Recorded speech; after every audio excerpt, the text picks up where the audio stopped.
a galera adora falar China, comunista, não sei o quê, ditadura. A China tem um mecanismo local que eu não recordo agora o nome que eles dão, mas eles têm ali uns comitês locais em que a própria população senta, seria quase como uma reunião de condomínio, vamos dizer assim. O local, eles decidem tudo o que será feito. E é diferente de você ter, por exemplo, um vereador que chega, que vai ser eleito e depois ele não aparece mais. Na China é a própria população que fala, o que a gente vai fazer? A gente vai construir uma praça? Eu estou falando a nível local. Existe um plano, como todo país socialista, existe um plano de desenvolvimento, né, nacional, que é uma coisa um pouco maior, de tecnologia, estradas, energia, daí por diante. Aí é uma coisa nacional. Mas a nível local, a gente vai construir o quê? A gente vai construir uma praça? A gente vai construir um centro comunitário? Isso aí é a própria população que senta para poder decidir o que será feito com a verba. Então, nós estamos muito acostumados a dizermos o Brasil, os Estados Unidos são um mundo livre. Mas, às vezes, a gente não sabe, existem outros modelos de democracia e isso nada mais é do que democracia, é uma participação popular. A população está participando diretamente do que será feito com o seu bairro. De qual ideia exatamente? De você não ter mais deputados, senadores? Seria nesse sentido? Você não prestou muita atenção. Não é que você não teria mais deputado, tá ligado? Você teria deputados. A questão é, pensa, o que é a Câmara dos Deputados? A Câmara dos Deputados é um fórum de discussão, certo? Sim. Um fórum de discussão, ele pode ser digital também, correto? Também. Então, a minha ideia de democracia líquida para essa nova Constituição, que você vai me ajudar a convencer a esquerda da gente formar junto com a direita, seria implementar um software com a tecnologia de blockchain que daria para o indivíduo, para o cidadão, né, acesso a esses fóruns, onde ele poderia colocar um representante, né, onde ele representaria ele nessas decisões, nas questões do fórum, mas ele também poderia, em questões específicas, se assim ele desejar, escolher ignorar a decisão do seu representante e fazer valer a sua decisão pessoal, entendeu? Esse é um sistema que eu estou propondo, eu gostaria de saber a sua opinião, se você acha que é uma boa ideia da gente colocar na Constituição esse sistema político e que talvez a gente consiga descentralizar o poder do voto, que você estava falando no início, que é um problema brasileiro, né? E eu gostaria de ouvir a sua opinião, se você acha uma ideia boa, entendeu? Então, uma coisa é a ideia ser boa e a outra coisa é a gente conseguir desmontar as estruturas de poder. Mas você acha Não, eu acho que é interessante nós darmos mais voz para a população. Nós elegemos os políticos. De voz? Por que não 100%?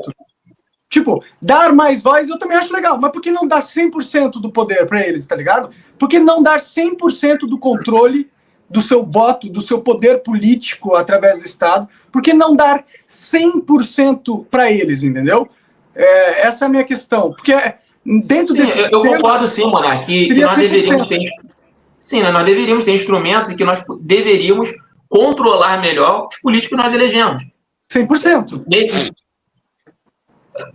Você teria que botar isso no papel de uma forma mais detalhada para ver como é que funcionaria, né? Teria que ter uma coisa mais estruturada para poder entender exatamente como que funcionaria. Mas sim, eu acho que se a população...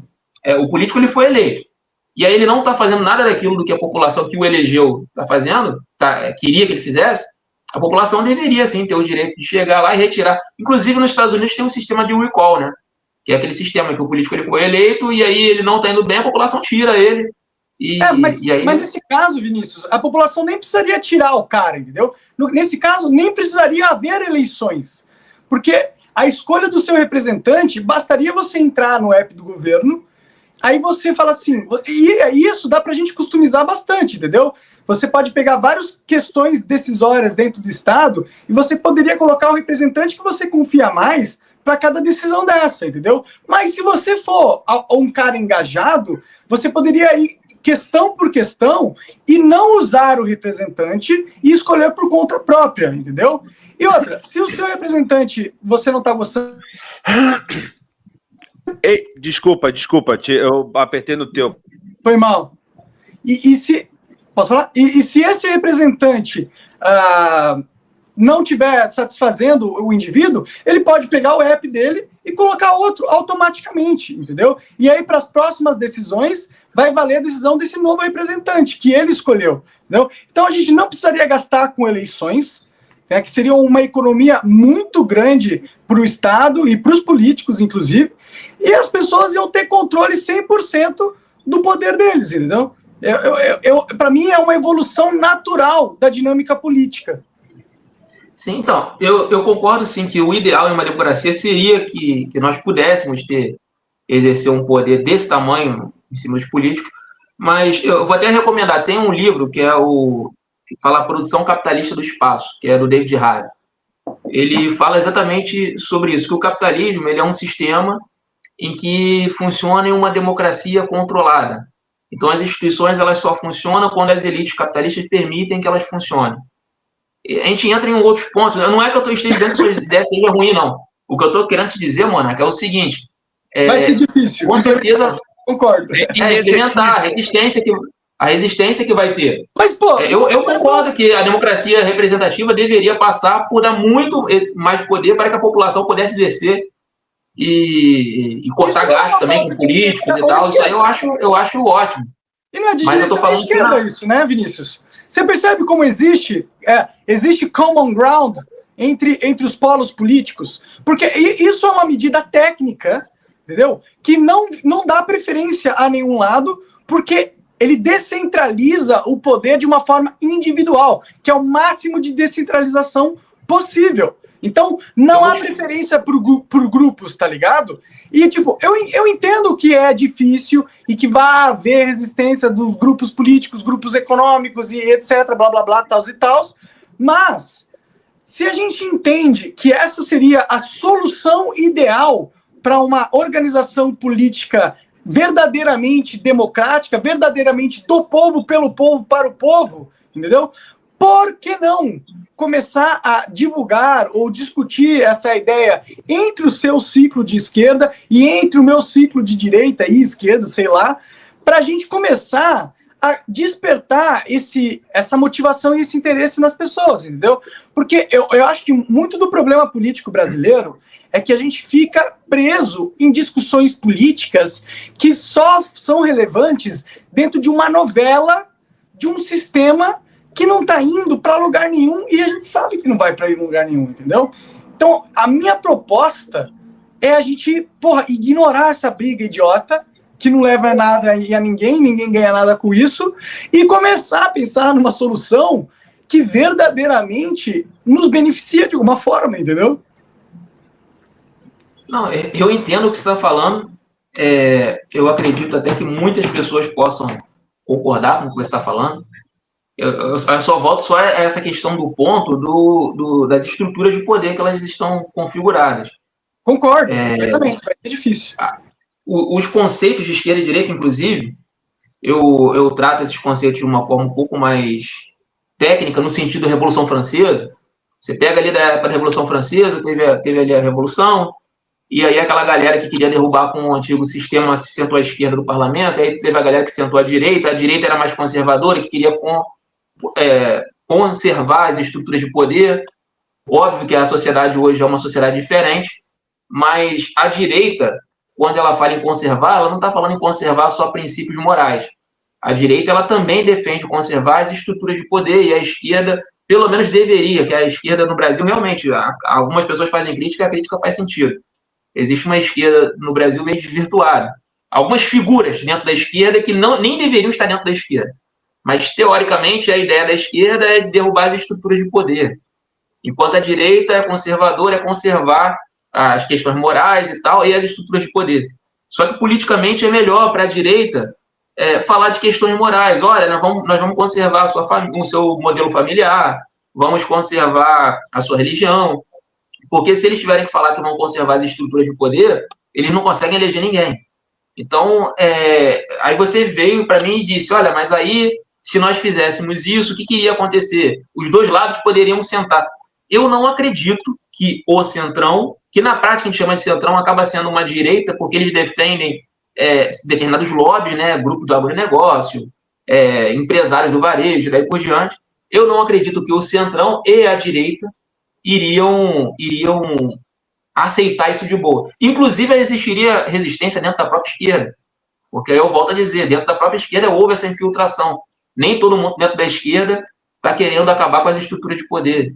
Então a gente tem um problema grande aí. Vai ser difícil, Vinícius. Cara, eu concordo com você. Ninguém quer mudar. Tá todo mundo preocupado com esse joguinho político e para se dar bem no final das contas, entendeu? Eu entendo isso. Mas eu de verdade, eu vou morrer, sei lá, espero que velho, e eu gostaria de usar esse tempo que eu tenho aqui em terra para fazer algo que verdadeiramente vá mudar alguma coisa para melhor, entendeu? E então, para mim, a minha prioridade agora é muito mais da gente começar a pensar nessas soluções. E aí, cara, beleza, eu sei que vai ser difícil você convencer todo mundo da sua galera que essa é uma boa ideia, entendeu? Mas se você gosta da ideia e se você acha que é um caminho que não tem lado, que não é direita e esquerda, e que pode ser uma boa solução política para aumentar o poder do povo, né? Por que não?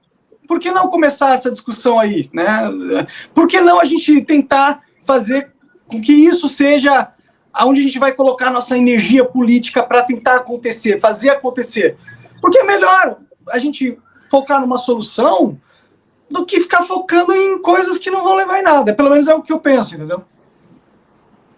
Concordo. Cara, nesse sentido aí, é o único ponto que a gente pode concordar. Realmente, a democracia representativa... Achamos! Não, nesse ponto aí a gente está concordando. A gente tem uma discordância muito grande no que diz respeito à liberdade de expressão e tal.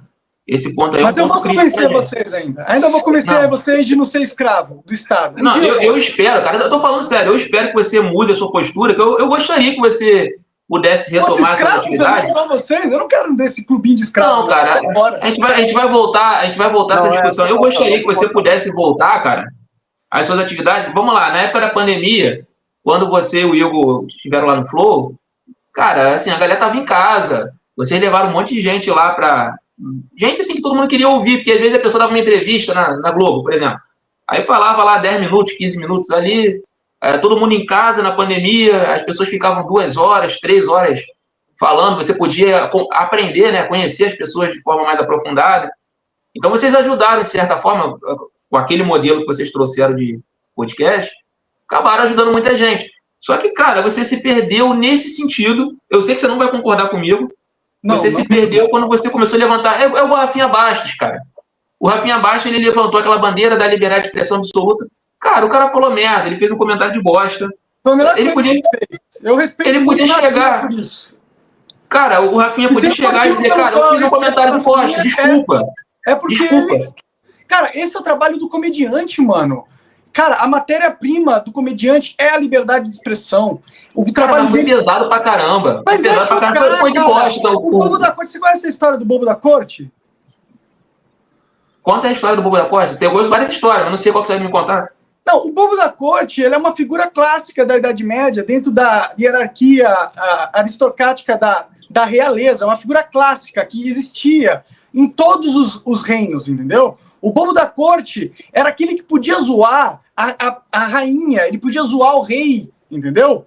E, tipo, pesado, de forma pesado. E a galera... E ninguém matava ele, ninguém encostava nele. Por que existia essa tradição e essa cultura, entendeu? Porque é para deixar os nossos líderes honestos, entendeu? Porque alguém tem que falar as coisas que vão chocar, tá ligado? E quando o Rafinha Bastos faz o que ele fez, ele está fazendo isso, ele está expandindo o limite do que é socialmente permitido para que a gente possa discutir a sociedade de uma maneira mais ampla, entendeu? É uma função importante da sociedade, tá ligado? E é por isso que é clássico, é por isso que é histórico, tá ligado? E esse era o papel que o Rafinha... Então, eu não acho que você tá certo em criticar o Rafinha, e eu também não acho que você tá certo em me julgar pelas coisas que eu falei, porque na minha visão, é um papel importante de comunicação, de expandir os limites do que a gente pode. Veja como está chato os podcasts hoje,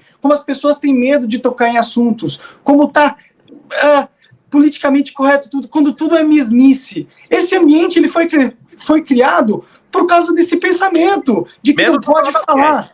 Menos o Barba. Foi criado justamente por esse ambiente de que nem tudo pode falar, obedeça à autoridade. O grande irmão tá te olhando e tem certas coisas, certos limites que você é muito nocivo isso, cara. Eu não acho que te engrandece como personagem político ou na sua história como sei lá, escritor, criador, não te engrandece ter esse posicionamento, pelo contrário. E eu acho que quando você ficar mais velho, talvez você concorde comigo. Eu espero que sim, eu torço que sim. Não, eu tenho certeza absoluta que nesse ponto aí a gente não vai ter, em hipótese alguma, concordância. Uma pena, porque, cara. Uma pena. Cara, porque eu tenho total compreensão, primeiramente, que a própria população não concorda com certas ideias. Se você perguntar na rua, vocês concordam que uma pessoa possa livremente fazer um comentário racista? Isso aí revolta a população e a população está certa. Você concorda que as pessoas... Se a população não concordar com a sua ideia, se a população não concordar com uma ideia que você tem, por exemplo... Cara, mas a gente não está falando de qualquer ideia, a gente não está falando de um sorvete, de um, ela pode proibir o comunismo? De um time de futebol. Não, mas a gente está falando de uma coisa severa. Não, mas se não concordar com o comunismo, ele pode proibir o comunismo?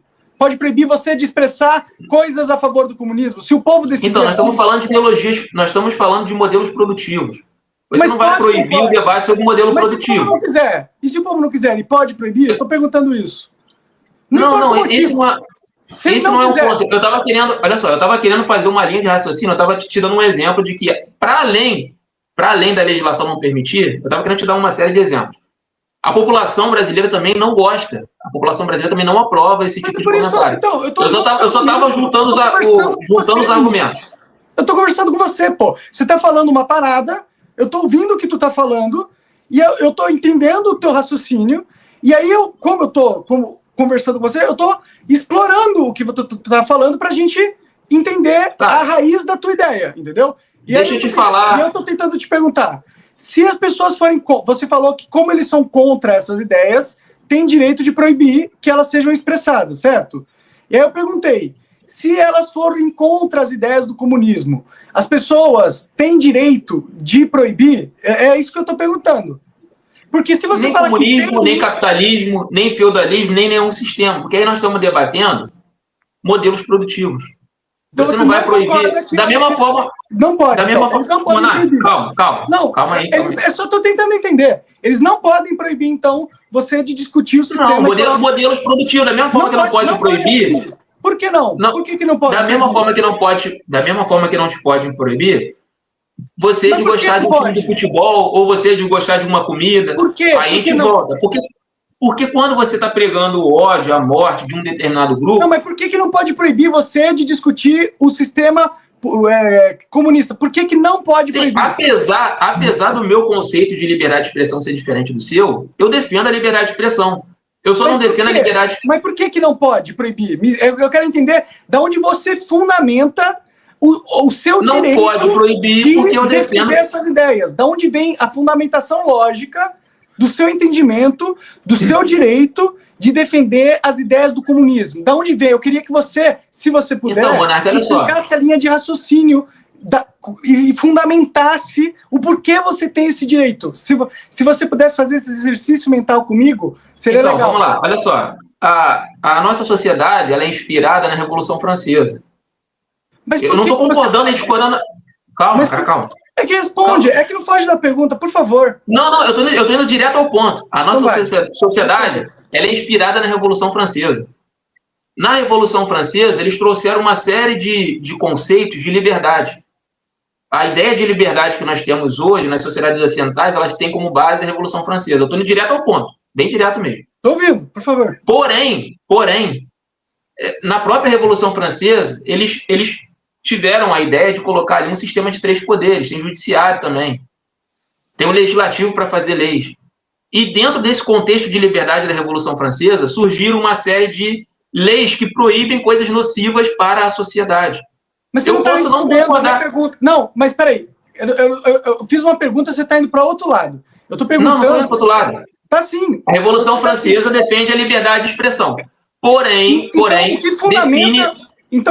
o que fundamenta... Peraí, rapidinho. O que fundamenta o seu direito de liberdade de expressar apoio às ideias comunistas, o que fundamenta o seu direito aqui no Brasil a essas ideias, é a Revolução Francesa? A Revolução Francesa é a base do nosso judiciário, é a base da sociedade ocidental. Eu não estou dizendo que eu concordo ou discordo, eu estou dizendo que é um fato, é a base. Você pode defender, não, peraí, você pode defender as ideias do comunismo por causa da Revolução Francesa? Eu não estou entendendo, eu estou perguntando para você, logicamente, dentro do Estado, o que fundamenta você ter o direito de defender as ideias do comunismo, mesmo se a população não quer que você defenda? O que fundamenta esse direito? Entendeu? Num cenário onde a maioria da população não quer que você defenda essas ideias. O que fundamenta o seu direito de defendê-las? Por favor. As sociedades ocidentais, elas foram montando uma série de regras. Você pode ver que a legislação brasileira é uma legislação diferente dos Estados Unidos. A legislação brasileira é diferente da francesa. Então, as populações, elas definem aquelas coisas que são consideradas crimes. Mas elas fundamentam. Existe uma lógica pelo qual você não... Fundamento, cara. Fundamento, é óbvio que vai ter um fundamento. A gente tem que ver o fundamento de cada proibição.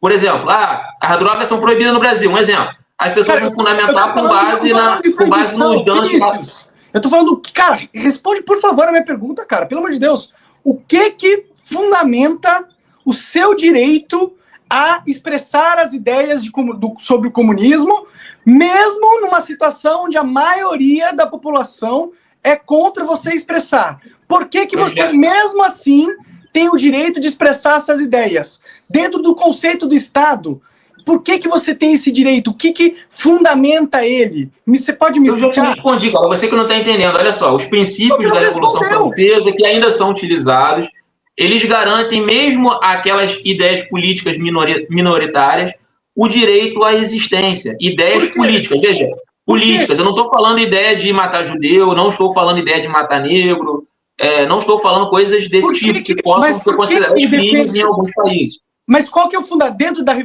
dentro da Revolução Francesa, cara? A ideia de liberdade, cara. A ideia de liberdade. Qual foi a lógica, qual foi o pensamento, a construção do pensamento dentro da Revolução Francesa que levou ao entendimento que você... A ideia de liberdade, a ideia de que as pessoas possam se expressar, porém, mesmo na Revolução Francesa, eles já existiam regras. Vocês podem se expressar livremente, mas existem regras. Toda sociedade ocidental, toda sociedade democrática tem suas regras, cara. Você pode se expressar livremente. E quais eram as regras? Isso partiu da Revolução Francesa. Depois começaram a surgir outras sociedades. Todas as sociedades têm as suas proibições. Você está nos Estados Unidos, cara, é um lugar onde tem pena de morte. Cara, não é disso que eu tô falando, mano. Cara, me explica, por que você tem direito de falar sobre o comunismo, mesmo se a população não quiser? Por quê? Por que você, como ser humano, tem esse direito à liberdade individual? Por que você tem o direito de falar? E por que o STF não pode proibir você de falar isso? Por quê? Porque existe uma diferença imensa na nossa Constituição. Para início de conversa, não é proibido o comunismo. Já começa por aí. Ponto. É proibido ser comunista? Não. É proibido ser capitalista? Não. É proibido pregar a morte de negros? É. Já começa por aí. O que fundamenta? Tá se repetindo, é proibido, cara. A nossa legislação não permite. Eu tô perguntando uma coisa e você tá me falando outra. O que fundamenta? Por que o Estado não pode falar... Mas eu te respondi, cara. São as ideias de liberdade. Inclusive, olha só, são conceitos liberais, tá? A Revolução Francesa com base em conceitos liberais. A ideia de liberdade.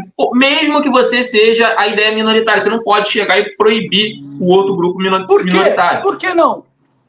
Pelas ideias de liberdade. Pelos princípios de liberdade. Explica, por que não? Por que não pode proibir? Por que não? Qual que é o princípio qual o princípio que tu tá ferindo se você proibir? Entendeu? Porque você não pode proibir porque existe um princípio. Existe um princípio assim. Sim, cara, Porque, cara, dentro de uma regra, para você decidir se pode ou não, você primeiro tem que ter um princípio, entendeu? E aí existe um princípio que é o princípio da liberdade de expressão. E o princípio da liberdade de expressão, ele rege que o ser humano tem o direito de expressar, de dar a opinião, quaisquer opinião. Esse é o princípio. Você pode não concordar com o princípio, mas esse é o princípio. Eu tô falando de liberdade de uma forma geral, não só liberdade de expressão. Não existe nenhuma sociedade... Cara, me cita um país em que a pessoa é livre para fazer o que quiser. Cara, bicho, eu não tô falando disso. Um país. Vinícius, eu não tô falando disso. Eu não estou falando disso. Estou falando do princípio da liberdade de expressão. Não da liberdade de ponto. Especificamente de expressão. Isso, existe um conceito, cara. Isso que eu tô te falando. O mundo é antigo, Vinícius. E você sabe. E existem pessoas que já morreram que pensaram sobre a vida. Pensaram sobre sistemas políticos. Eles organizaram pensamentos. Eles chegaram em entendimentos de princípios. Entendeu? E existe um entendimento de princípio que é o entendimento do princípio da liberdade de expressão. É isso que eu tô falando, tá? E o meu argumento é que dentro desse princípio de liberdade de expressão, não há nele uma justificativa para ter um aparato estatal que regula o que um ser humano pode ou não falar, por nenhum motivo, dentro do princípio. Se você quiser seguir este princípio, arrisca, entendeu? Então, quando você fala que você tem o direito de falar sobre o comunismo e o Estado não pode te proibir de expressar essa opinião, você está indo nessa ideia desse princípio, entendeu? E dentro desse princípio, o que o Xandão está fazendo é censura, cara. Você pode não concordar, mas os estudiosos desses princípios vão te falar que é censura, porque existe uma regra pela qual os princípios operam, entendeu? Quais estudiosos, Monark? Fala para mim, quais estudiosos que falam que os princípios da liberdade de expressão estão sendo infringidos pelo Xandão? Me fala aí, me diz, quais são esses caras? Eles morreram já. Obviamente eles não conhecem o Alexandre de Moraes e não estão falando, olha, o Alexandre de Moraes feriu esse princípio aqui porque eu disse. Mas se você... obviamente existem aqueles que escreveram sobre a liberdade de expressão, ou ninguém escreveu sobre liberdade de expressão no mundo. Sim, cara, mas olha só, toda sociedade tem as suas regras. Não existe nenhuma sociedade que não tenha regras. Você volta sempre no mesmo papinho, você parece o Marcelo Brigadeiro. Mas é. O mesmo roteiro, cada sociedade faz suas regras, cara. É o mesmo cada roteiro sempre, cara. Cacete, Ai, eu tô cansado de conversar com o NPC, cara. É uma frustração do cacete. É triste, parece que não tem cérebro. É o que você quer que eu responda, o que você quer ouvir, cara. Fala bastante as suas ideias, defende bastante as suas ideias. Eu vou ali pegar um energético e dar um mijão. Oportunidade para você defender. Vai lá.